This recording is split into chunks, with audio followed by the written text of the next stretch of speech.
Namaskar, Khamagani people. My name is Nandita Sudha Tiwari and welcome back to our channel, that is Professor Tiwari. I hope you guys liked our videos on biology and physics. So if you do, then please hit the bell icon, like, share, subscribe to this channel for all the great content in future. So let's move ahead in chapter motion of class 10th of class 9th. So today we are going to start with a new topic, and that topic is acceleration. So let me first write the name of the chapter or name of the topic, that is acceleration. Okay, so as I always say that first you need to understand that what this word is saying to you. ये word आपसे first चीज क्या कह रहे हैं? As I said that we have already completed the topic speed, the topic velocity in motion, and all these three things, speed, velocity and acceleration, comes from motion. जब भी कोई ऑब्जेक्ट मोशन में होगा तो वो हमें तीन चीजों के बारे में जानकारी इंफॉर्मेशन प्रोवाइड करते हैं. पहली स्पीड जो हम कर चुके हैं, देन वेलोसिटी वो भी हमने कर लिया है, and then it's acceleration. So what is acceleration? See as I said कि स्पीड क्या होगी. अगर कोई बॉडी बहुत फास्ट मूव कर रही है, स्लो मूव कर रही है, तो हमें पता लग जाता है कि वो स्पीड पे डिपेंडेंट है. वेलोसिटी, अगर किसी बॉडी की आपको पोजीशन बतानी है, अगर किसी बॉडी की अगर आपको लोकेशन बतानी है, तो उसके लिए हम वेलोसिटी की बात करते हैं, जो कि स्पीड और डायरेक्शन का कॉम्बिनेशन होता है. वैसे ही अगर हमें एक्सेलरेशन की बात करनी है, तो एक्सेलरेशन कहाँ आता है? अगर आपकी body, if your body is continuously moving and its velocity is getting changed, अगर velocity change हो रही है किसी moving body की या movable object की, तो हम कहते हैं कि वहां पे acceleration की जो है बात हो रही है. जैसे कि in our last lecture we have discussed one example, and that example was of a moving car on a circular track or a hilly road. किसी भी hilly road पे या circular track पे अगर कोई vehicle move करता है, we suppose कि उसकी speed जो होगी वो constant रहेगी, but continuously वो ऑब्जेक्ट जो भी मूव करेगा उनका डायरेक्शन कंटिन्यूसली चेंज होगा. और वेलोसिटी चेंज होने के लिए दो ही चीज हमें चाहिए होती है, एक स्पीड और एक या तो डायरेक्शन चेंज हो या स्पीड चेंज हो या दोनों चेंज हो, तो आपको वेलोसिटी भी उसकी चेंज हो जाएगी. और वेलोसिटी अगर चेंज होती है तो हमें एक्सेलरेशन मिलता है. So what will be the definition of acceleration? The definition of acceleration will be change in velocity. जब भी वेलोसिटी में चेंज होगा तो वहां पे एक्सेलरेशन की बात आएगी. और वेलोसिटी में चेंज किससे होता है? जो वेलोसिटी के फॉर्मूले में हमें दो चीजें मिलती हैं, स्पीड चेंज हो जाए या डायरेक्शन चेंज हो जाए या दोनों चेंज हो जाए, तो वेलोसिटी में चेंज आएगा और वेलोसिटी में चेंज आएगा तो एक्सेलरेशन की बात हो जाएगी. But acceleration is not only change in velocity. Acceleration is rate of change in velocity, rate of change of velocity आप कह सकते हैं. ठीक है, रेट वर्ड हमने क्यों लगाया? देखिए, जब भी कोई चीज, whenever we talk about any physical quantity, any parameter of physics, हम किसी भी चीज के बारे में बात करते हैं, अगर उस चीज को हम टाइम के रिस्पेक्ट में देख रहे हैं, अगर वो डिविजिबल बाय टाइम है, तो हम रेट वर्ड जोड़ देते हैं. Rate of change of velocity का मतलब है कि ये समय के साथ किस में चेंज आ रहा है? वेलोसिटी में. अगर टाइम के साथ में वेलोसिटी में चेंज आता है, that means we are talking about acceleration.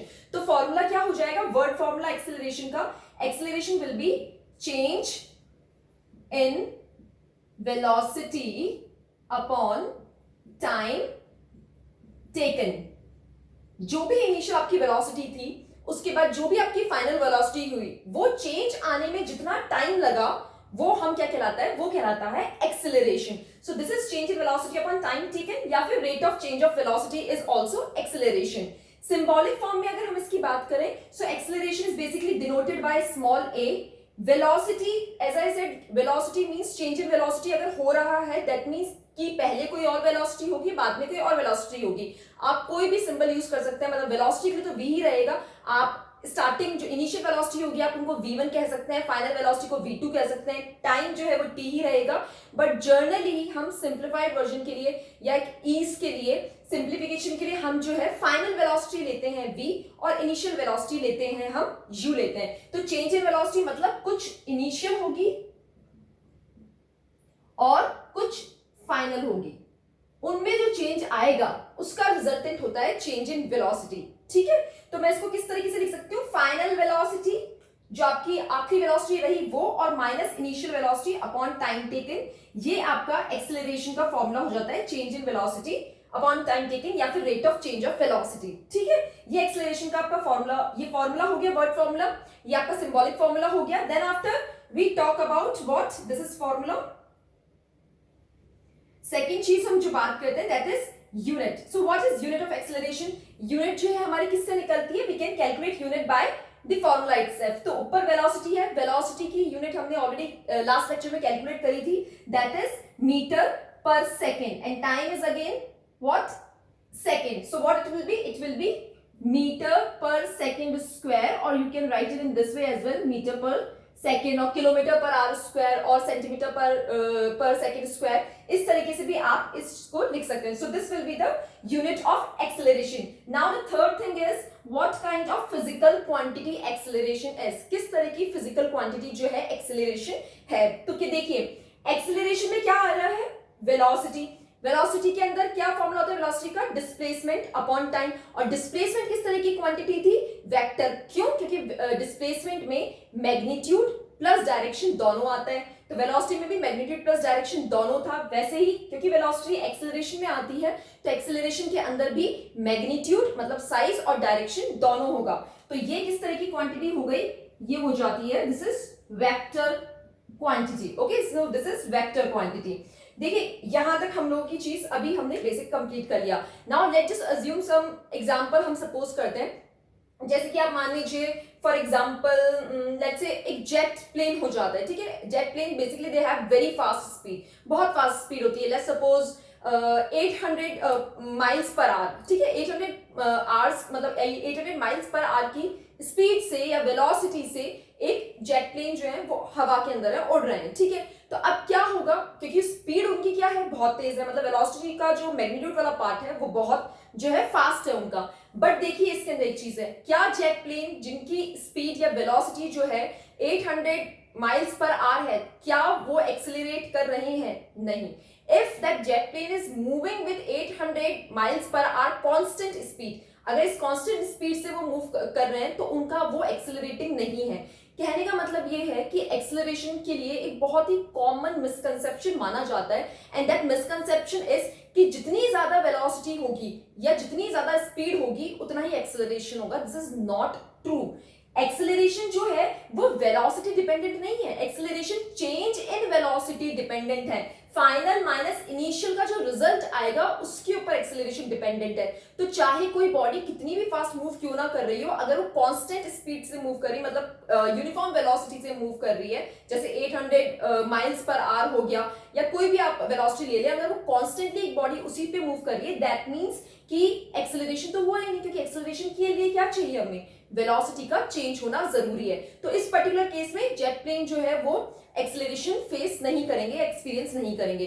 But जब यही जेट प्लेन या टेक ऑफ करते हैं या लैंड करते हैं, उस दौरान क्या होता है? एक फास्ट स्पीड से मूव कर रहे होते हैं, बट लैंडिंग के दौरान दे डिक्रीज देयर स्पीड या वेलोसिटी को डिक्रीज कर लिया जाता है, कम कर लिया जाता है, because for the safe landing. तो उस टाइम के ऊपर क्योंकि इनिशियली जो इस वेलोसिटी थी वो 800 माइल्स पर आवर थी, बट जब लैंडिंग का टाइम आया तो वेलोसिटी को डिक्रीज कर लिया गया। तो वो डिक्रीज करने के कारण क्या हुआ? आपकी एक नई वेलोसिटी सामने आ गई। तो ये दिखाता है चेंज इन वेलोसिटी। उस टाइम के ऊपर वो जेट प्लेन जो है वो एक्सेलरेशन जो है उनको एक्सपीरियंस करेंगे। ठीक है, उसके अलावा हम दूसरे एग्जांपल्स की भी बात कर सकते हैं। लेट्स जस्ट से ये कार है, ठीक है, initially time t equals to 0 था और उनकी जो वेलोसिटी है वो हमने मान ली कुछ भी नहीं थी, 0 ही थी। ठीक है, let's say after 5 second, t equals to 5 second, 5 second बाद में जो वेलोसिटी हुई वो हो गई उनकी 10 सेकेंड्स। तो अब आप देखिए चेंज इन वेलोसिटी हो गया। ये जो है इनको हम क्या कह सकते हैं? इनिशियल वेलोसिटी, जब टाइम 0 पे रेस्ट पोजीशन से उन्होंने स्टार्ट किया कार ने, तो इनिशियल वेलोसिटी 0 हो गई और फाइनल वेलोसिटी क्या हो जाएगी? 10 सेकेंड हो गई। इसका मतलब 10 सेकेंड जो है वेलोसिटी जो है इंक्रीज, 10 मीटर जो है वेलोसिटी क्या हुई है? इंक्रीज हुई है। 10 metre per second velocity increase हुई है। तो अगर आपको 1 सेकेंड के लिए निकालना है, तो अगर आपको 1 सेकेंड के लिए निकालना है, आप इजी फॉर्मूला लगा के कर सकते हैं, 10/5। तो कितना हो जाएगा ये? 2 सिंपल मैथमेटिक्स है, तो ये हो जाएगी 2 मीटर पर सेकेंड की स्पीड चल रही थी, या वेलोसिटी जो है वो चल रही थी हर सेकंड, मतलब हर सेकंड 2 मीटर पर सेकंड की वेलोसिटी से ये कार ने स्पीड जो वेलोसिटी थी वो अटेन करी, मतलब एक्वायर करी। तो इससे हमें क्या पता चल रहा है कि अगर वेलोसिटी में चेंज आएगा टाइम के रिस्पेक्ट में, तभी हम एक्सेलरेशन की बात करेंगे। वेलोसिटी कांस्टेंट या यूनिफॉर्म नहीं होनी चाहिए। ठीक है, ये बात हम लोगों ने यहां से कर ली। उसके अलावा बहुत सारे एग्जाम्पल होते हैं एक्सेलरेशन के, जैसे कि आप एक्सेलरेशन के लिए एग्जाम्पल ले सकते हैं। ग्रीन लाइट, ट्रैफिक लाइट्स होती हैं, तो जब जैसे ही गाड़ियां रेड लाइट पे आके रुकती हैं और ग्रीन लाइट जैसे ही होती है, व्हीकल्स बेसिकली दे मूव करते हैं। तो या तो आप अपना रेड लाइट पे व्हीकल बंद कर लेते हैं, या फिर आपकी स्पीड आप धीरे कर लेते हैं रेड लाइट के ऊपर, और जैसे ही ग्रीन लाइट होती है आपकी स्पीड या वेलोसिटी जो है वो वापस चेंज हो जाती है या फास्ट हो जाती है। तो वहां पे भी वेलोसिटी में चेंज आया, तो वो किसका एग्जांपल हो गया? एक्सेलरेशन का एग्जांपल हो गया।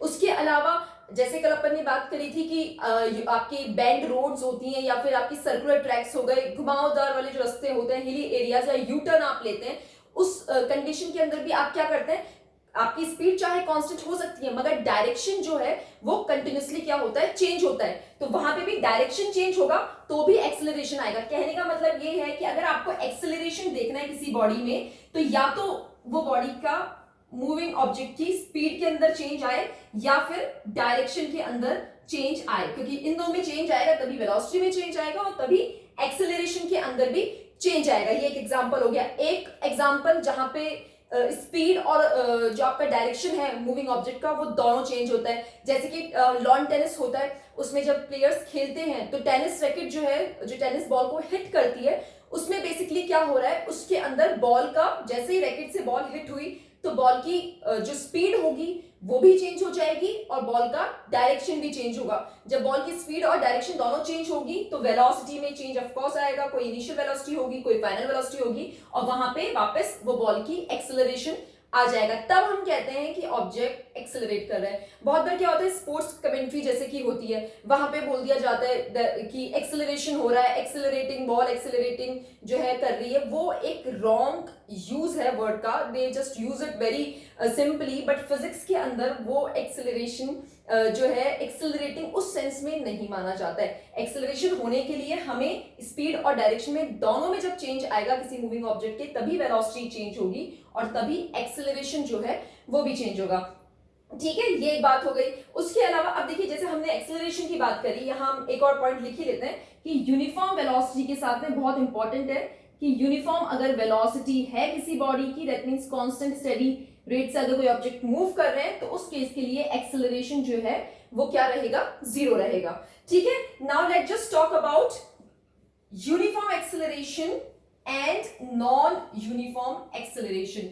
ये दो चीजें भी बहुत इंपॉर्टेंट हैं। जैसे कि हमने सारे जो स्पीड पढ़ी, वेलोसिटी पढ़ी, उसके अंदर भी हमने ये चीज पढ़ी है, so it is as well as important in acceleration, और बल्कि ज्यादा इंपॉर्टेंट है। ठीक है, so let just move to uniform and non-uniform and non-uniform acceleration. Okay, so let me just write the topic first. Uniform acceleration. Okay, so what is uniform acceleration? As I said, हमेशा हमें क्या करना है, words से ही देखना है कि what these words are saying to you, what these words are conveying you. Uniform का मतलब आपको पता है इक्वालिटी, कहीं ना कहीं कांस्टेंट चीज के बारे में बात हो रही है, और एक्सेलरेशन के अंदर क्या आती है, हमारी वेलोसिटी आती है। वेलोसिटी में डिस्प्लेसमेंट आता है, मतलब स्ट्रेट लाइन और डायरेक्शन वगैरह की जो है बात होगी। तो यूनिफॉर्म एक्सेलरेशन की देखिए यहाँ पे क्या बात है, किसी बॉडी का यूनिफॉर्म एक्सेलरेशन कब होगा? वेलोसिटी का कंपोनेंट आता है, तो किसी भी बॉडी का यूनिफॉर्म एक्सेलरेशन जब होता है, a body has a uniform acceleration if its velocity increases by an equal amount in equal interval of time. अगर देखिए एक्सेलरेशन के अंदर क्या आ रहा है, हमारी वेलोसिटी। ठीक है, ये वेलोसिटी का मतलब चेंज आता है। ठीक है, ये हमें पता है। अब वेलोसिटी का चेंज मतलब वेलोसिटी इंक्रीज भी कर सकती है और वेलोसिटी डिक्रीज भी कर सकती है।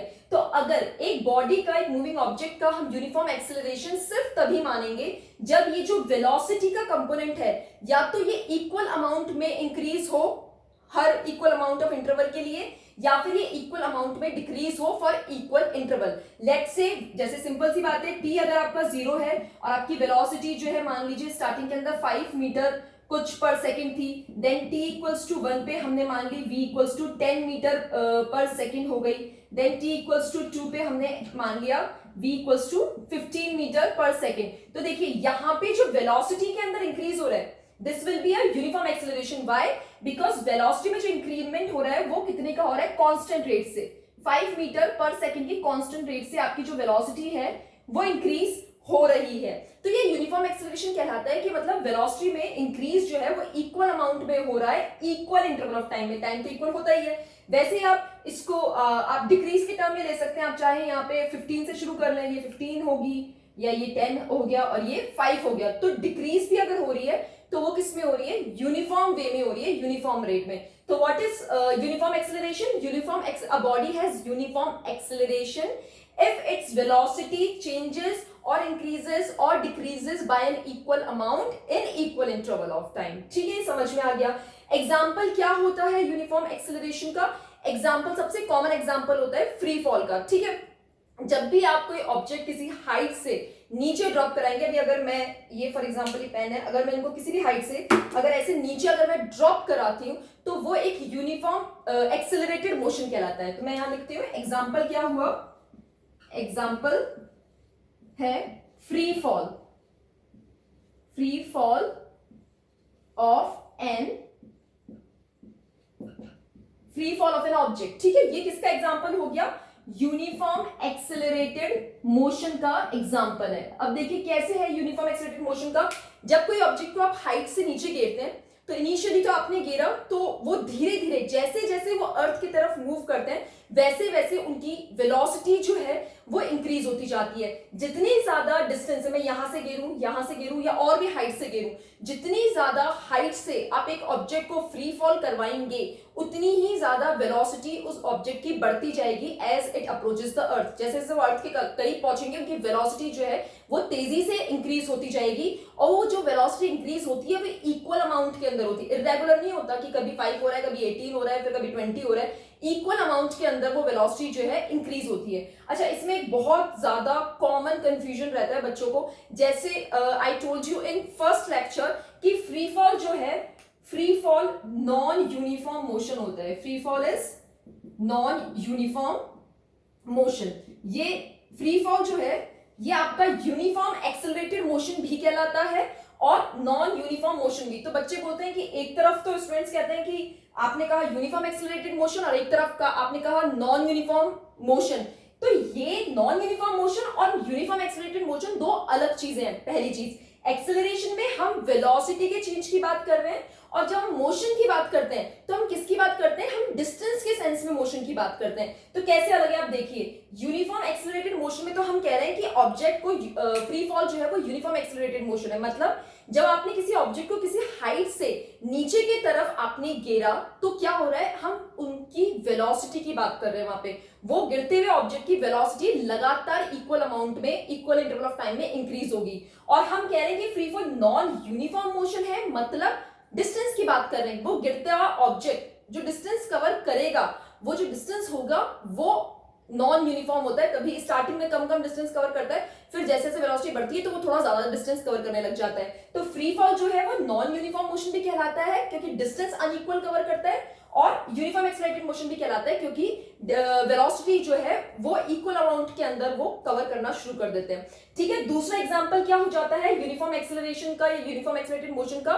जैसे कि कोई स्लोपी रोड है, ठीक है, आप वहां पे बाइसिकल चलाते हैं, हम सबने एक्सपीरियंस करा होगा, बाइसिकल हो गया, कोई भी व्हीकल हो गया, हम सपोज करते हैं बाइसिकल का केस। So as the bicycle moves down the slopy road से अगर ढलान वाले से आप बाइसिकल आप पेडलिंग नहीं भी कर रहे हैं तो वो अपने आप मूव करेगी। उसमें बेसिकली हो क्या रहा होता है, without you are applying any force, आप कोई फोर्स नहीं अप्लाई कर रहे हैं, बट जो बाइसिकल होगी वो लगातार नीचे की तरफ जा रही है। उसमें हो क्या रहा है, स्लोपी रोड पे बेसिकली वेलोसिटी कंटिन्यूअसली इंक्रीज हो रही है इक्वल अमाउंट के अंदर in equal interval of time. ठीक है, उसके अलावा एक कॉमन एग्जांपल जो है हम फिजिक्स में पढ़ते हैं, काइनेमेटिक्स में स्पेशली, और ये जेई वगैरह में भी बहुत कॉमन न्यूमेरिकल इस पे आता है या कॉन्सेप्चुअल केसेस भी आते हैं, वो होता है इंक्लाइंड प्लेन का।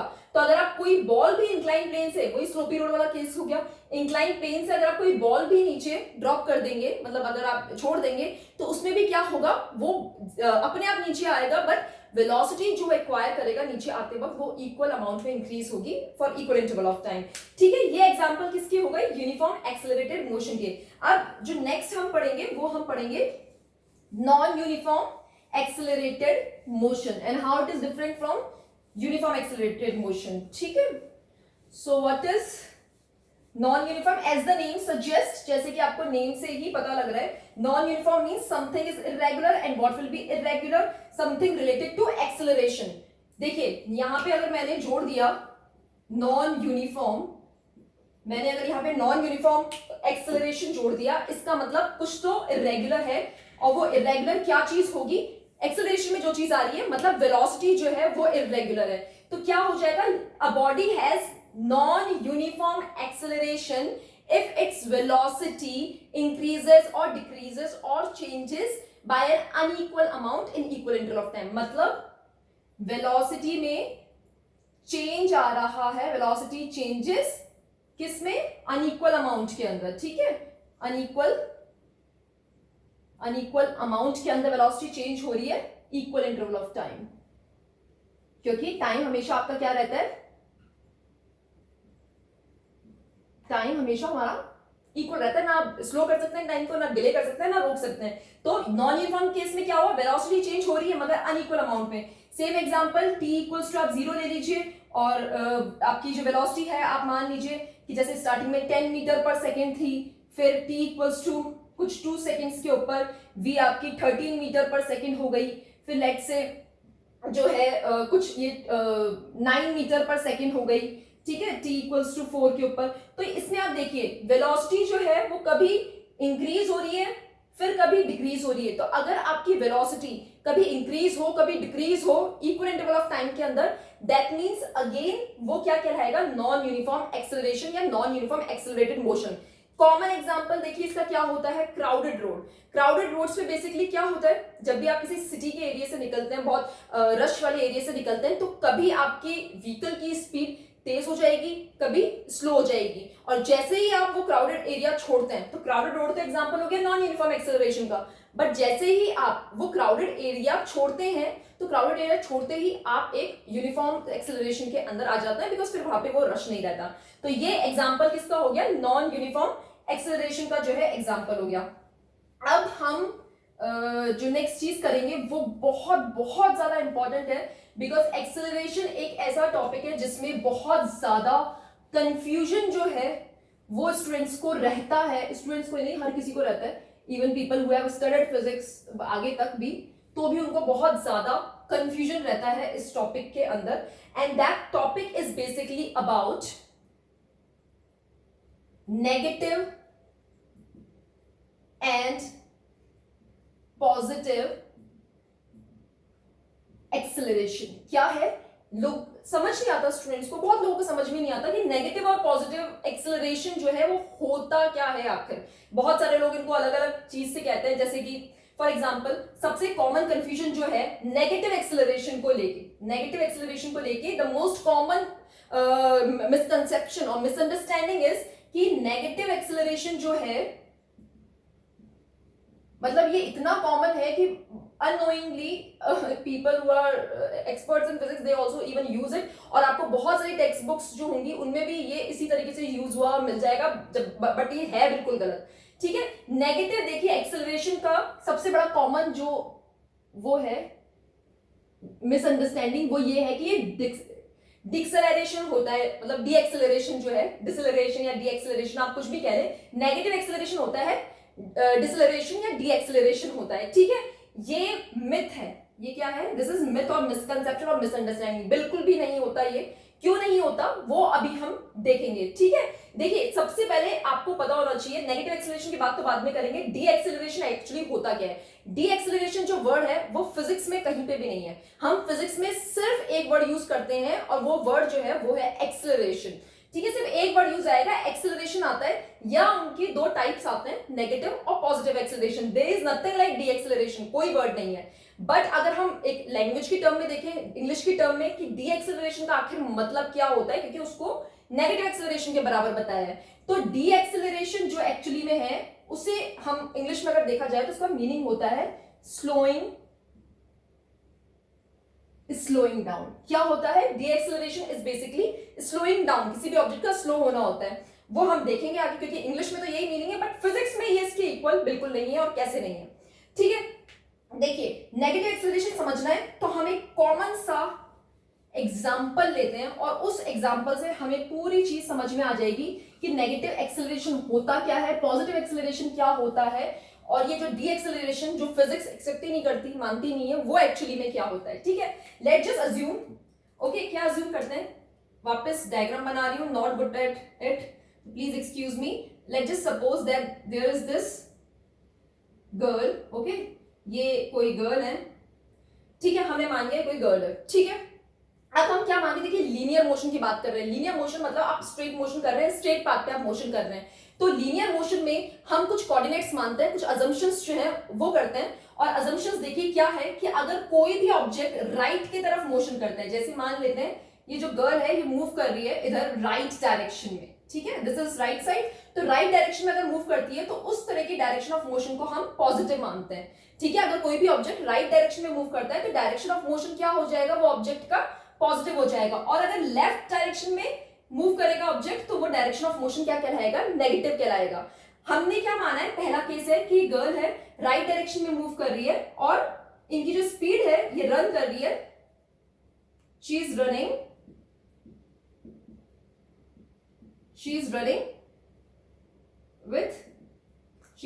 फास्ट, हम सिंपल लिख लेते हैं कि she is running fast, very fast, ठीक है। ये राइट इस डायरेक्शन में मूव कर रही है, बहुत फास्ट रन कर रही है।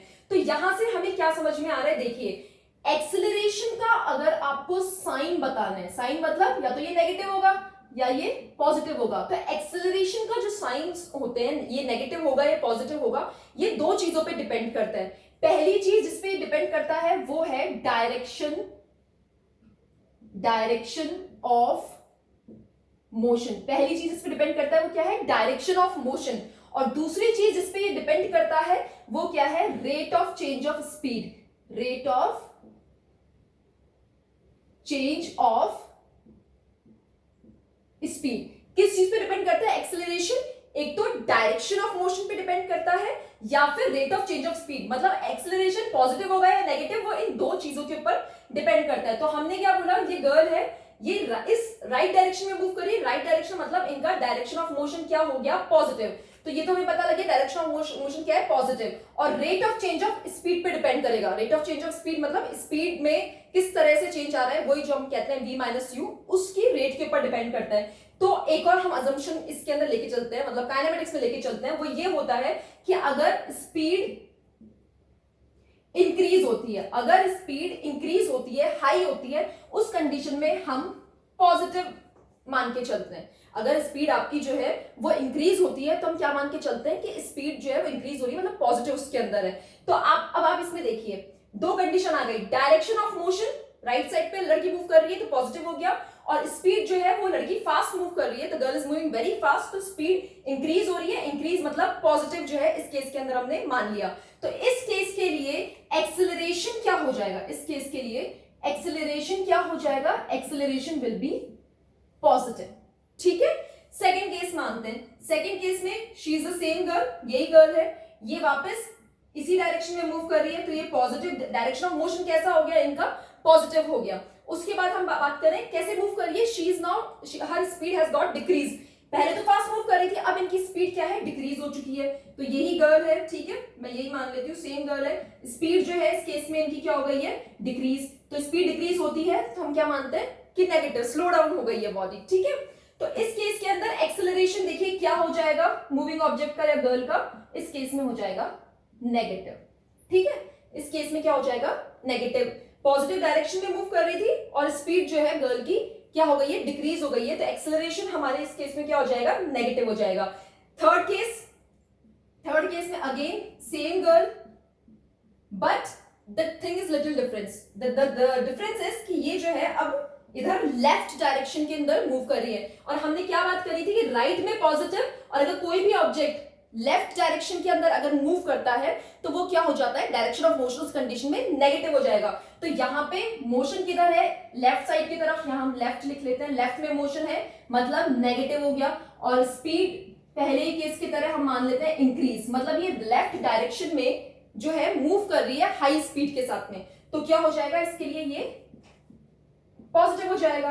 तो इस केस में एक्सेलरेशन देखिए क्या होगा, नेगेटिव। अब जरा अभी जो हमने 3 केस देखे, इस वाले केस को आप देखिए, यहां क्या हुआ था, गर्ल राइट डायरेक्शन में मूव कर रही थी एंड देन स्पीड क्या थी उनकी, स्पीड क्या थी, डिक्रीज हो रही थी, मतलब राइट डायरेक्शन में मूव कर रही थी मगर धीरे धीरे मूव कर रही थी। उस कंडीशन में एक्सेलरेशन क्या है, नेगेटिव। इस केस में हम डिसेलरेशन की बात कर सकते हैं। मैं ये नहीं कह रही हूं कि नेगेटिव एक्सेलरेशन इज डिसेलरेशन, नहीं। डिसेलरेशन क्यों, क्योंकि डिसेलरेशन का इंग्लिश में मीनिंग होता है कि ऑब्जेक्ट का या बॉडी का स्लो डाउन हो जाना। तो डिसेलरेशन जो है यहाँ पे क्यों आया, क्योंकि ऑब्जेक्ट की स्पीड धीरे हो गई तो वो ऑब्जेक्ट क्या हो गया, स्लो डाउन हो गया, इसलिए मैंने यहाँ पे डिसेलरेशन वर्ड लिखा है। यहाँ वाले केस में देखिए ऑब्जेक्ट जो है वो लेफ्ट डायरेक्शन में मूव कर रहा है, डायरेक्शन ऑफ मोशन नेगेटिव हो गया, स्पीड जो है ऑब्जेक्ट की वो क्या कर रही है, हाई स्पीड से मूव कर रहा है लेफ्ट डायरेक्शन में, तो वो हमने पॉजिटिव कर ली। एक्सेलरेशन यहाँ पे क्या आ गया, नेगेटिव आ गया। इस केस में हम डिसेलरेशन नहीं लिख सकते, एक्सेलरेशन नेगेटिव है, और अजम्पशन ये था, लोगों का अजम्पशन ये होता है कि नेगेटिव एक्सेलरेशन मतलब डिसेलरेशन, जो गलत होता है। बट यहाँ पे ये नहीं होगा, क्यों, क्योंकि डिसेलरेशन होने के लिए ऑब्जेक्ट की स्पीड डिक्रीज होनी चाहिए, बॉडी का स्लो डाउन होना जरूरी है। यहाँ पे तो क्या हो रहा है, स्पीड इंक्रीज हो रही है। अब हम लास्ट केस जो है वो देखते हैं। लास्ट केस होता है 4th केस, जिसमें अगेन यही सेम गर्ल है, यही लेफ्ट डायरेक्शन के अंदर ये मूव कर रही है, लेफ्ट में मूव कर रही है। दैट मींस क्या हो गया, अगेन डायरेक्शन ऑफ मोशन क्या रहेगा, नेगेटिव रहेगा, डायरेक्शन ऑफ मोशन। अब आप देखिए स्पीड हमने मान ली कि डिक्रीज स्पीड के साथ, मतलब धीमी स्पीड के साथ ये लेफ्ट डायरेक्शन में मूव कर रही है, तो क्या हो जाएगा, ये भी नेगेटिव, क्योंकि हमने माना था कि अगर स्पीड हाई होगी तो पॉजिटिव और स्पीड लो होगी तो नेगेटिव।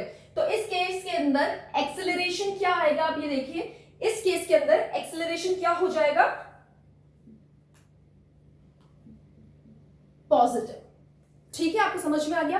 तो इधर देखिए अभी क्या बात हो रही है, इस केस में भी हम बोल सकते हैं क्या, डिसेलरेशन हो रहा है। क्यों डिसेलरेशन हो रहा है, अगेन जब भी स्पीड लो होती है तो बॉडी स्लो डाउन हो जाती है। तो इन चारों केसेस में जहां जहां आपको ऑब्जेक्ट की स्पीड लो दिखेगी वहां वहां पे डिसेलरेशन हो रहा है। मगर आप ये देखिए सेकंड वाले केस में आपको स्पीड लो दिखी, नेगेटिव एक्सेलरेशन था, डिसेलरेशन लिखा, मगर डिसेलरेशन हमने लिखा है स्पीड ऑब्जेक्ट की लो होने के कारण।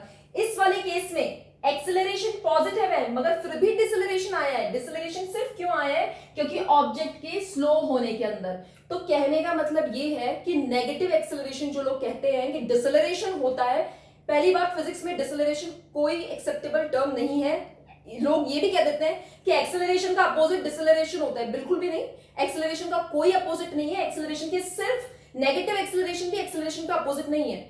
जो एक्सेलरेशन है उनके 2 टाइप्स हैं, पॉजिटिव और नेगेटिव, जो इन दोनों पे डिपेंड करते हैं, डायरेक्शन ऑफ मोशन और rate of change of speed के ऊपर और डायरेक्शन ऑफ मोशन पे एक्सेलरेशन डिपेंड करता है। 2 तरह के acceleration, whether the acceleration will be positive और negative, they depend on both of these types. ठीक है, और डिसेलरेशन का सिर्फ वही मतलब आएगा, वो भी लैंग्वेज, इंग्लिश लैंग्वेज के कारण, कि जहां आपका ऑब्जेक्ट आपको लगे स्लो हो जाता है। तो नेगेटिव एक्सेलरेशन जो है वो नॉट इक्वल्स टू डिसेलरेशन। ये तो कंफर्म चीज हो गई, क्योंकि आपको यही दिख गया, एक बार एक्सेलरेशन पॉजिटिव था, एक बार नेगेटिव था, एक बार डिसेलरेशन आया है और एक बार डिसेलरेशन नहीं आया। अब आप ये भी देखिए कि डिसेलरेशन तो समझ में आ गया, मगर नेगेटिव एक्सेलरेशन देखिए क्या होता है। पहला केस ये था जब बॉडी राइट डायरेक्शन के अंदर मूव कर रही थी, राइट डायरेक्शन में मूव कर रही थी और बहुत फास्ट स्पीड से मूव कर रही थी, यहाँ पे एक्सेलरेशन पॉजिटिव था। तो हम क्या कहेंगे, when the object moves fast, when the object moves fast or when the object is speeding up, मतलब जब ऑब्जेक्ट स्पीड अप कर रहा है तो वो पॉजिटिव डायरेक्शन में अगर स्पीड अप कर रहा है तो एक्सेलरेशन भी, the body will also accelerate in the positive direction. ठीक है, सेकंड केस आप देखिए, जब when the object get slow down, जब ऑब्जेक्ट स्लो डाउन हो जाता है, धीरे हो जाता है, positive direction, direction of motion क्या था, पॉजिटिव।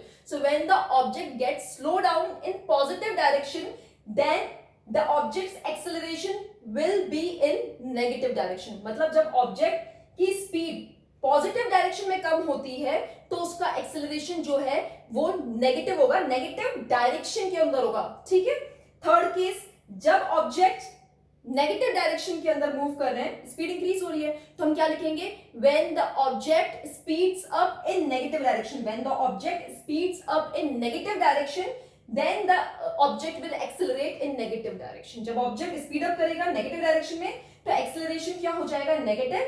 और last में when the object slow downs in negative direction then the body or the object will accelerate in positive direction.